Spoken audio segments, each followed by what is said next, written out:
Hello दोस्तों, जय बाबा केदारनाथ। तो आपको पता ही होगा कि केदारनाथ धाम के कपाट 2 मई को खुल रहे हैं।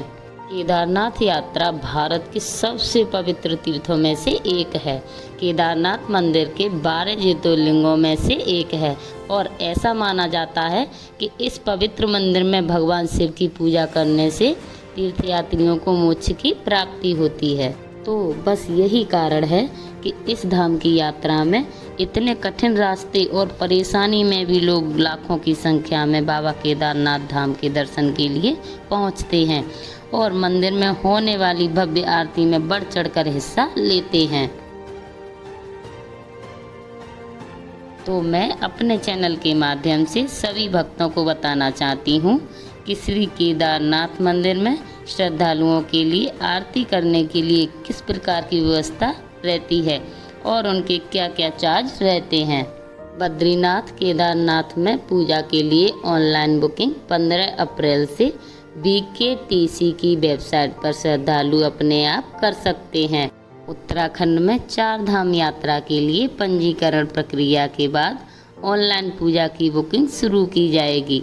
15 अप्रैल से बद्रीनाथ और केदारनाथ धाम के लिए यात्री ऑनलाइन पूजा बुकिंग करा सकेंगे। तो इसके लिए बद्रीनाथ और केदारनाथ मंदिर की समिति ने पूरी तैयारी कर ली है। यात्रियों को बुकिंग करने के लिए वेबसाइट बद्रीनाथ केदारनाथ .gov.in पर जाना होगा, जहां पूजा की ऑनलाइन बुकिंग हो सकेगी। बद्रीनाथ केदारनाथ मंदिर की समिति के लिए अलग अलग शुल्क निर्धारित किया गया है। तो आइए जानते हैं कि अगर आप ऑनलाइन पूजा में महाअभिषेक का बुकिंग कराना चाहते हैं तो आपको कितना चार्ज देना होगा। उसका चार्ज आपको महाअभिषेक का चार्ज आपको 4700 रुपये देना होगा।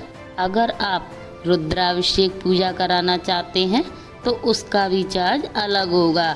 मैं बताती हूँ आपको, रुद्राभिषेक का चार्ज 7200 रुपये देना होगा। और केदारनाथ धाम में सुबह शाम होने वाली आरती के लिए आपको कितना चार्ज देना होगा तो वो भी मैं इस वीडियो में बताने वाली हूँ।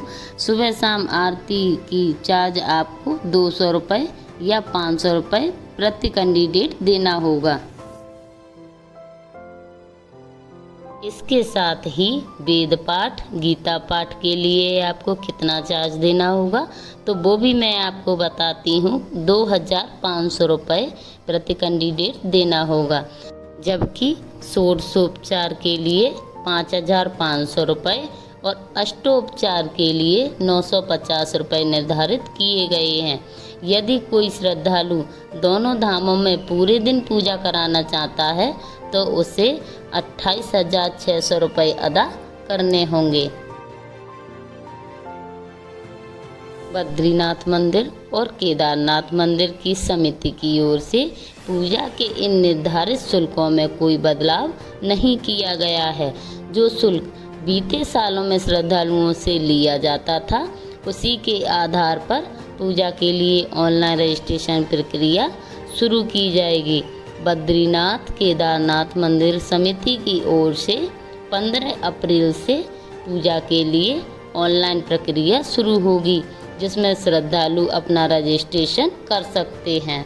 तो बस आज के लिए बस इतना ही। और अगर आप मेरे चैनल पर नए हैं तो मेरे चैनल को सब्सक्राइब कीजिए, लाइक कीजिए और शेयर कीजिए, क्योंकि आपको इसी तरह की वीडियो मेरे चैनल के माध्यम से देखने के लिए मिलेंगी और न्यू ताज़ा अपडेट मैं आपको केदारनाथ धाम की देती रहूँगी। जय बाबा केदारनाथ। तो सभी श्रद्धालु अपना ऑनलाइन रजिस्ट्रेशन जल्द से जल्द पूजा बुकिंग करा लें। और हाँ, एक और बात मैं आपको बताना चाहूँगी कि जब आप केदारनाथ धाम की यात्रा के लिए घर से निकलेंगे तो यहाँ पर आपको पता ही होगा कि कितनी गर्मी हो रही है और अगर आप वहाँ पर पहुँचेंगे तो वहाँ का मौसम आपको बिल्कुल ही अलग दिखेगा। तो इसलिए आप अपने कपड़ों की व्यवस्था ज़रूर रखें, क्योंकि वहाँ पर मौसम में उतार चढ़ाव बहुत ही होते रहते हैं। तो इसलिए आपको कोई दिक्कत ना हो, तो इसलिए गर्म कपड़ों का विशेष ध्यान रखें। क्योंकि वहाँ पर कभी कभी बर्फ़ पड़ने लगती है, कभी कभी बारिश होने लगती है, तो वहाँ का मौसम बहुत ही अलग रहता है। तो इसलिए आप अपनी स्वयं सुरक्षा का विशेष ध्यान रखें।